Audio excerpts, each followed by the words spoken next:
You're knowing what you are wanting. It changes, yes. That's good. Otherwise you'd be dead. But you cannot be that, can you? No matter what. Oh, you can croak, but you can't be dead. Because you are an eternal being, yes? And that eternal you, that eternal you feels so good. That broader, non-physical you, the you that continues to project your consciousness into a variety of experience for the purpose of joyful expansion. That you is the epitome of life. Finding a new idea, flowing with it, feeling the satisfaction of exploring the new arena, feeling the exhilaration of being in the new place, new leading edge place, savoring every part of it, savoring it like you do when you eat something for the first time that is so good.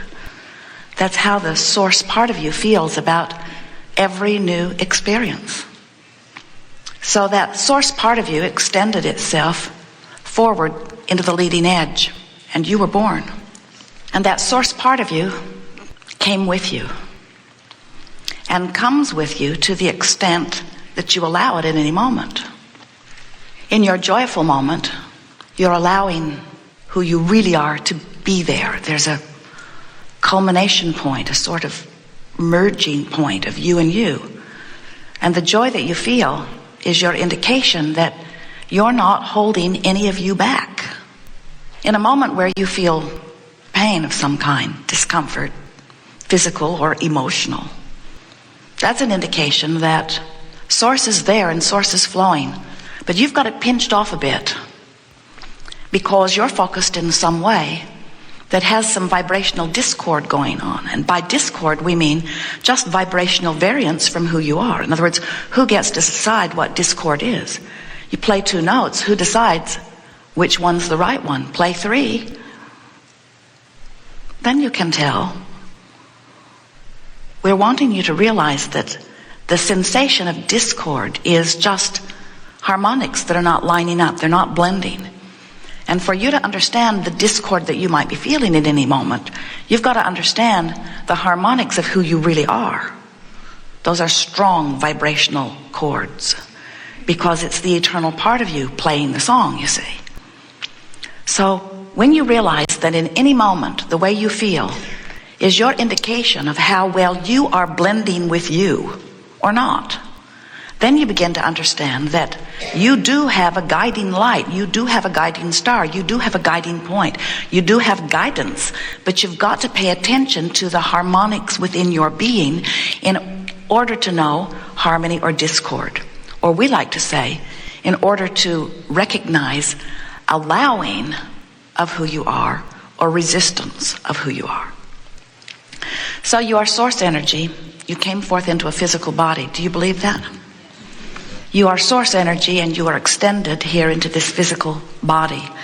And in doing so, the non-physical part of you is flowing with you. And when you were first born, there was very little difference in the vibration of you as non-physical and the vibration that you became as physical. Some slight variance, because being born causes a realization, an assumption, a recognition, an observation. Even that infant is observing the time-space reality into which it is being born.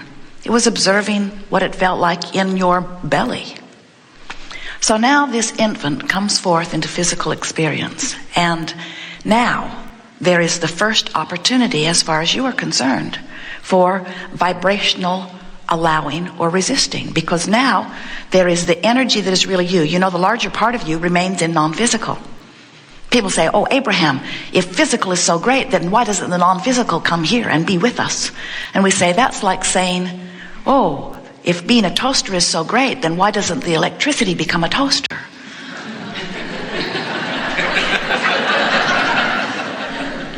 And we say, both parts help if you want toast. So the non-physical part of you remains in non-physical in the sense that the fullest part of you is not projected into this body. The fullest part of you is the vibrational culmination of all that you have been. It is the pure positive energy stream. It is the source of you. It is the God force of you. It is pure positive energy, meaning it is without resistance. So, as you come forth into this physical body, now you have the opportunity of separating that vibration just a little bit. When you sleep, there's no separation. When you're mad, there is. When you're in love or in joy, there's no separation. When you meditate, there's no separation. When you're frustrated, there's a slight separation. When you are feeling despair, there's a bigger separation. So the way you feel and the severity of the badness or the goodness of the way you feel is your indication of your alignment or not. So these 2 points of you play off of one another, always to help you know how you're doing in relationship with how you really are doing. So we think you can get it pretty easily that you were before you came into this body. That's not hard to acknowledge. And we can feel you coming along with us, that you were before you were in this body, and then a part of you came into this body. We can feel that you can easily acknowledge that, and we can feel that you can tell that it makes sense that your emotions would give you an indication of how well this part of you is lining up with this part of you. And since this part of you is dominant, we promise you, when you get irritated about something, or when you are frantic about something, or when you are worried about something, the source that is you never comes there to join you. Never. The source part of you always remains in that place of knowing and of well-being and of love and of the furthest extension of that which you are. And it's up to you, if you want harmony, to go to where the vibration of you really is. It's your choice, of course. You can go and feel good, or you can not go and feel bad. But it is your choice. That sounded a little parental, didn't it?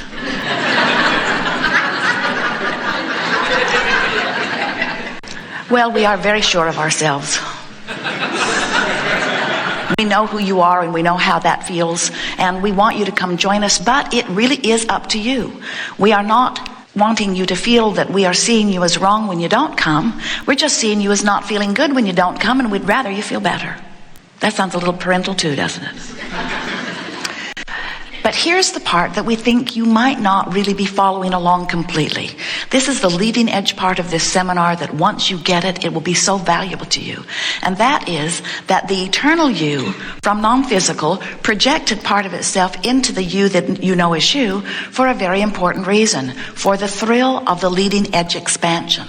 So when that non-physical you is expressing through you, and you're having a contrasting experience, which you do all day, every day, where your preferences are born, here's the new part that we want you to get.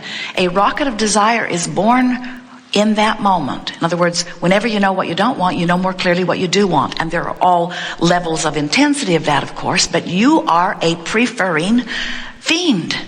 You just can't stop coming to new preferences. You can't shut that down. It's the eternal nature of this eternal universe. So it happens. And as that rocket of desire is born, here's the new part, the source part of you rides it and literally becomes it. So when you prefer something, source becomes the vibrational mirror or match or beingness of that which you have preferred. And we call that evolving you that has happened as far as we're concerned, because we're there living it, being it.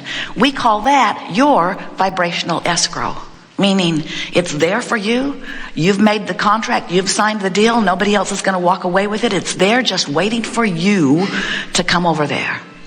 And if you will follow your bliss, as Joseph Campbell so perfectly stated, you'll find it. In other words, it's over there where bliss is. The thing about following your bliss is that when you're really depressed, you can't get a whiff of it.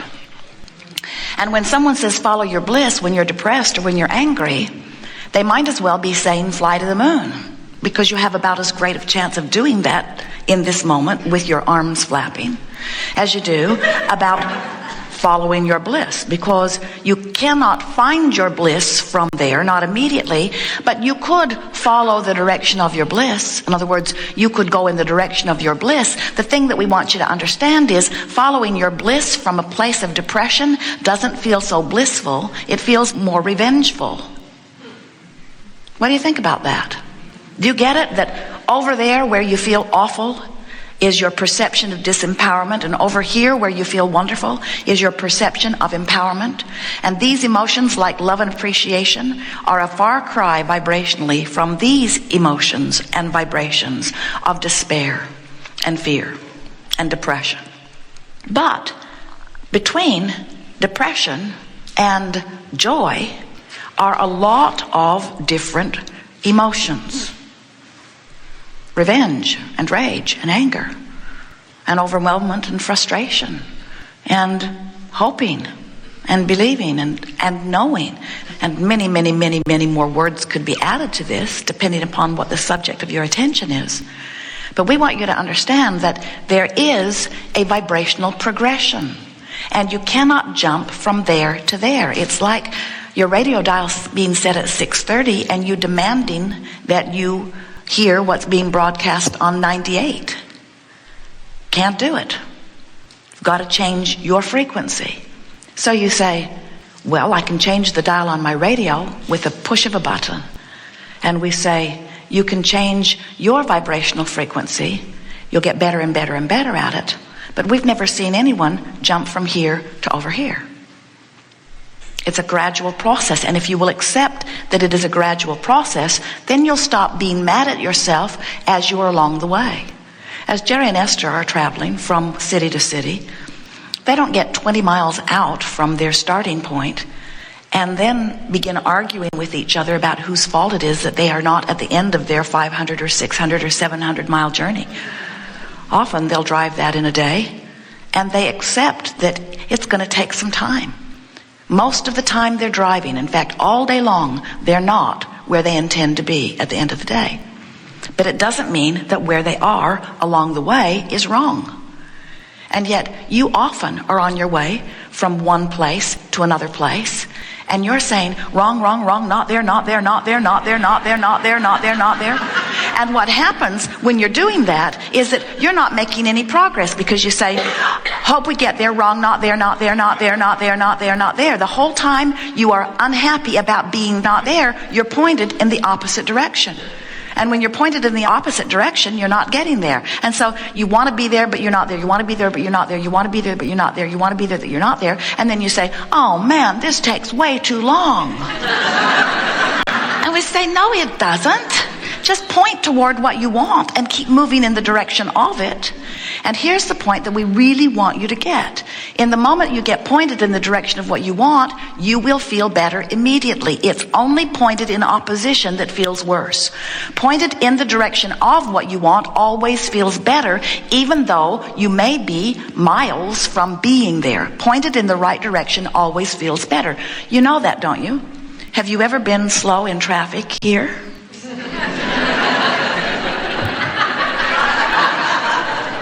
Well, it could happen.